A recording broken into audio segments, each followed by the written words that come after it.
Bonjour, Aurélie Coulon, praticienne en hypnose, en Lao-Chi et en IMO.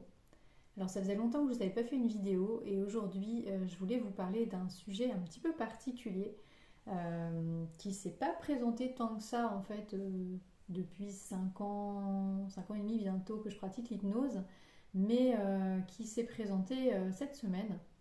Et voilà, je trouvais que c'était intéressant de vous parler de tout ce qui était souvenirs occultés, de faire remonter des souvenirs en hypnose. Parce qu'en plus, je trouve que c'est un sujet qu'on voit parfois dans les films, voilà, où il y a des images complètement faussées de la réalité. Euh, Ce que je vais vous dire aujourd'hui, c'est vraiment ma pratique, ma façon de voir les choses. Elle est peut-être pas partagée par tous les praticiens, mais c'est la mienne et je vais vous expliquer pourquoi moi je pratique comme ça. Alors déjà pour commencer, il faut savoir que en tout cas dans les techniques que moi j'utilise en hypnose, et à savoir hypnose sagesse et mélangée avec l'hypnose ericksonienne, euh, il va y avoir en fait des remontées de souvenirs. Ça peut arriver, ça remonte assez souvent. C'est pas forcément des souvenirs occultés, bien évidemment. Heureusement, on n'a pas tous des choses qu'on a occultées ou qui nous ont marquées au point qu'on a eu besoin, enfin que l'inconscient ait eu besoin de les occulter. Mais voilà, c'est quand même quelque chose, j'ai envie de dire, c'est un petit peu ce qu'on recherche aussi, puisque finalement le souvenir, c'est l'origine du problème, et que quand l'inconscient, comme je dis souvent, ouvre les archives, voilà, il va prendre un petit peu les dossiers qu'il faut traiter, et il va les mettre sur son bureau, et ensuite il va les traiter dans les heures, dans les jours, dans les nuits qui viennent. Enfin voilà, il prendra le temps dont il a besoin, mais en tout cas, il a fait le travail pendant la séance de récupérer, ok, ça c'est problématique, ça c'est problématique, ça c'est problématique. Donc ça peut remonter de façon consciente, entre guillemets, en tout cas remonter au conscient de la personne pendant la séance. Il est possible que ça s'efface quand elle réouvre les yeux ou que ça reste, voilà, ça dépend. Mais en tout cas, voilà, c'est déjà une partie du travail. Maintenant, dans ce que je viens vous expliquer aujourd'hui, là je vais vous parler plutôt des personnes qui viennent en pensant avoir occulté quelque chose et qui viennent vraiment pour ça. Soit parce qu'elles ont des bribes d'un événement et qu'elles veulent être sûres qu'elles ont tout le souvenir, ou alors parce que elles n'ont pas du tout de souvenir, mais elles sont persuadées, soit parce qu'il y a vraiment un blocage chez elles, ou qu'elles ont fait déjà un travail, elles ont l'impression que ça n'avance pas, elles se disent peut-être il y a eu quelque chose dont je ne me souviens pas. Donc là, j'ai eu le cas cette semaine, une personne qui est venue, alors quand c'est comme ça, les rares fois où je prends les personnes pour ces choses-là, parce que je vais vous expliquer pourquoi je ne le fais pas toujours, je ne prévois qu'une séance, puisqu'en fait, on ne sait pas du tout ce que ça va donner, puisque la personne elle-même n'est pas sûre d'avoir de souvenirs occultés. Donc ce que j'explique aux personnes qui m'appellent pour cela, c'est que premièrement, déjà, si votre partie inconsciente avait choisi d'occulter un souvenir, sachez que ce n'est pas pour rien, ce n'est pas pour vous embêter, c'est pour vous protéger. Donc dans ces cas-là, moi je ne suis pas trop pour aller triturer la vase et faire remonter quelque chose quand ce n'est pas le moment. Ça remontera peut-être naturellement, sans que vous ayez besoin de faire d'hypnose ou quoi que ce soit, au moment qui sera le meilleur pour vous. D'accord? Ça peut être ça peut être dans un rêve, ça peut être dans la journée suite à, je sais pas, un contact sur le corps, ça peut être une odeur, ça peut être une musique, ça peut être vous passer à un endroit où vous n'étiez pas passé depuis longtemps, ça peut être quelque chose qui ressemble, c'est pas forcément exactement la même chose. Par association d'idées, votre inconscient, il va rouvrir le dossier, mais c'est que vous êtes prêt ou prête à ce moment-là, d'accord? Si vous n'êtes pas prête, ça ne remontera pas, d'accord? Donc ce qui m'amène à mon deuxième point.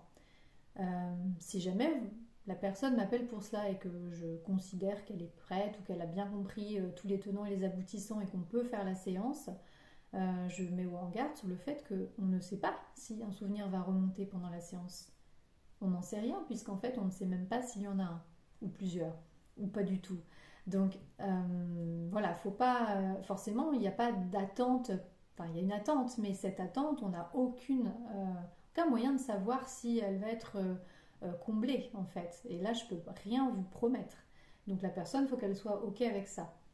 Bon, en général, les personnes le sont, mais voilà. Deuxièmement, enfin dans ce deuxièmement, peut-être il y a des choses, mais peut-être votre inconscient ne voudra pas les faire remonter. Auquel cas, ben voilà, c'est pareil, vous allez sortir de la séance, vous n'aurez pas de souvenir. Et il peut y avoir une autre version qui est, il y a un souvenir qui remonte, et donc il y a une réaction pendant la séance, mais en fait la personne, quand elle réouvre les yeux, elle se rappelle de rien. Voilà, ben, c'est comme ça. Ça veut dire que c'est pas le moment consciemment. Malgré tout, il y a quand même eu un travail sur l'événement. Donc ça, c'est bien. de toute manière, il y aura toujours un travail sur l'événement, hein. C'est-à-dire que la personne qui est venue cette semaine, c'est ce que je lui avais expliqué. Forcément, ça la mettait mal à l'aise, c'est pour ça qu'elle venait. Donc, ce malaise va être travaillé pendant la séance d'hypnose. Peut-être, même s'il n'y a pas de souvenirs qui remontent, en tout cas, le malaise va être travaillé. Les émotions qui sont liées vont être travaillées. Voilà. Les souvenirs peuvent remonter dans les heures qui viennent, dans les semaines qui viennent, dans les nuits qui viennent, d'accord? Par contre, et ça c'est important de le dire, et c'était le cas par exemple dans ce sujet-là, pour cette personne-là, sachez que ces souvenirs-là n'ont aucune valeur légale, d'accord? C'est un petit peu comme en hypnose spirituelle. Alors, je vous ferai une vidéo sur l'hypnose spirituelle que je ne pratique pas, en tout cas pas toujours pas, mais parce que j'ai des demandes des fois. Mais je m'y intéresse par contre, je trouve ça très intéressant, je pense que ça peut être très thérapeutique, mais je vous expliquerai, voilà, pareil, mes réticences par rapport à certaines choses, surtout de la manière de le présenter. On dit spirituel, moi je préférais l'appeler autrement, mais on va dire que c'est un petit peu pareil, vous voyez, vous pouvez avoir un souvenir, et en fait ce souvenir c'est une espèce de construction métaphorique de votre inconscient, c'est pas du tout un souvenir en fait, c'est une histoire que votre inconscience raconte pour expliquer telle ou telle situation. Ça peut être vraiment symbolique. C'est-à-dire qu'il y a une émotion et en fait elle va être rejouée dans une autre scène. Un peu comme quand vous faites un rêve. Quand vous faites un rêve, vous avez vécu des choses dans la journée, ça va se retravailler d'une autre manière. Vous allez trouver des choses qui ressemblent à ce que vous avez vécu dans la journée, des personnes que vous avez croisées, des lieux dans lesquels vous êtes allés, des émotions que vous avez ressenties. Et en fait, tout ça, ça va faire une espèce d'autre scène, une autre scène. Et en fait, c'est pas quelque chose que vous avez vécu. C'est pareil des fois pour les souvenirs qui remontent en hypnose spirituelle ou en hypnose quand on veut faire remonter un souvenir. Donc c'est pour ça qu'au niveau légal, ça n'a aucune valeur et heureusement, puisque mettons que dans ce souvenir, vous voyez quelqu'un avec qui vous avez des problèmes, vous avez des problèmes dans votre enfance et puis cette personne, elle vous agresse pendant le rêve ou pendant le souvenir. Et en fait, elle vous a peut-être jamais agressé. Peut-être vous vous êtes senti agressé au niveau émotionnel, mais physiquement, il s'est jamais rien passé, par exemple.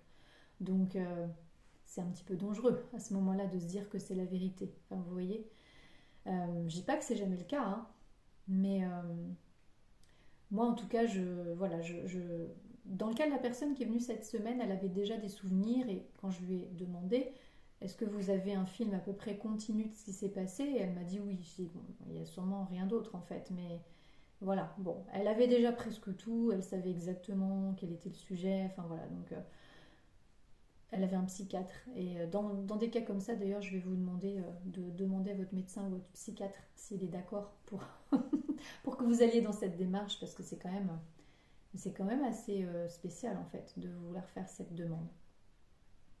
Bon, ça m'est arrivé aussi 2 fois, et c'était assez drôle, des personnes qui m'ont demandé aussi de faire des séances pour... une fois, c'était pour un code qui avait été perdu. Et une autre fois, c'était quelqu'un qui avait caché quelque chose chez lui et qui ne savait plus où c'était. Enfin, moi, j'ai pas fait les séances parce que c'était pas.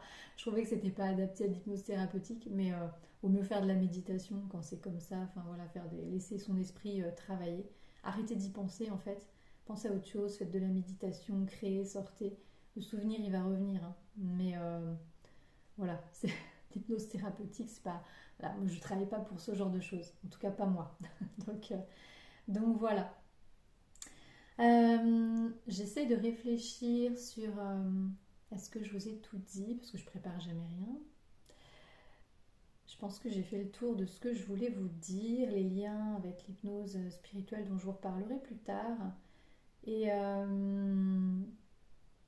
si jamais vous avez des questions, ben, je vous invite à les mettre en commentaire ou à m'envoyer un mail ou un SMS ou à m'appeler. Ça n'engage à rien évidemment. Il y a des personnes qui m'appellent des fois suite aux vidéos et qui ne sont pas dans la région. Il n'y a pas de souci, étant donné que je ne fais pas de séance en visio. J'en ai fait très peu après le Covid, mais c'est pas du tout quelque chose que j'apprécie, donc j'ai arrêté. Donc si jamais vous habitez loin, de toute façon il n'y aura pas de séance possible, à moins que vous vous déplaciez. Mais voilà, je peux tout à fait répondre à vos questions. Et je pense que c'est tout. Donc je vais vous souhaiter une bonne journée et je vais vous dire à bientôt pour une nouvelle vidéo.